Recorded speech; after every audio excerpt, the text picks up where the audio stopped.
Good morning, Dr. Barry G. Houston's dancing psychiatrist. Hoping you all are having a great day. Happy Wednesday. Going to talk with you about where you sit on a seesaw. Where do you sit on a seesaw? What is he talking about? Good question. I'm glad y'all asked. What I'm talking about is where you sit on a seesaw is when you make changes in your life, it changes where you sit on the seesaw. Seesaw for those who struggle with my New York accent. Even though I've been in Texas 43 years, still have a little bit of a New Yorker in me. That being said, here's what we're going to talk about. Every relationship, I think, like a seesaw. If you think of a seesaw, if you remember back to being a child, everybody sits in a certain place and that keeps the seesaw balanced, right? That keeps the seesaw balanced. When you make changes in your life, you change your boundaries, you change the way you approach things, you are effectively changing where you sit on the seesaw. When you change where you sit on the seesaw, what's going to happen? The person who you're in a relationship with, dynamic relationship with, if they don't change, the seesaw is going to be imbalanced.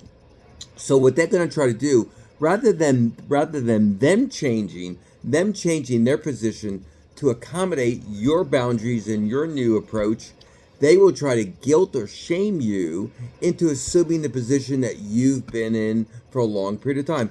That could be your role in a family where you were always the child that took care of everything. You were the child that took care of everybody. And now you're trying to protect yourself, be healthier, exert better boundaries, and actually take care of yourself so that you can take care of others too.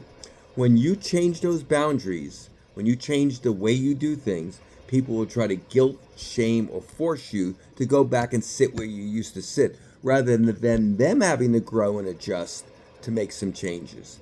That's where I'm saying the challenge is. The challenge is if you're doing what's right for you, spiritually, emotionally, physically, you're having a calling and you're seeing that this is the healthier way that you need to act and behave and think in these processes. Trust that. Stay in faith, stay in where you're sitting, and if they choose not to sit where they're going to sit, then you get off that seesaw and you go sit on another seesaw, because you have changed, you have grown, because it was meant for you to do that, and that's what you need to do. So I want to keep that in mind with y'all. I was coming into work and I heard a pastor talking about eagles and crows. And he was talking about the fact that crows are eagles some of the biggest enemies. Crows mess with eagles. What happens is, an eagle's obviously big and strong. An eagle could handle a crow, but what does an eagle choose to do instead? Soars higher, because eagles can fly at altitudes that crows can't. And that's what we need to do. Sit on the seesaw, soar like an eagle, live your best day. This is Houston's dancing psychiatrist, Dr. Barry G. I do have a class tomorrow, by the way. I am teaching tomorrow at Westheimer and Gessner, at the LA Fitness on Westheimer and Gessner. I would love for y'all to come join me there.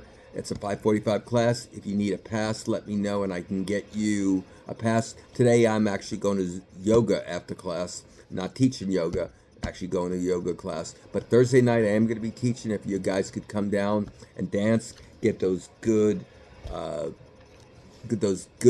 chemicals that get released when we dance, when we listen to music, when we liberate that stress. I would love for you guys to come. This is Houston's dancing psychiatrist. Wishing you all a wonderful day.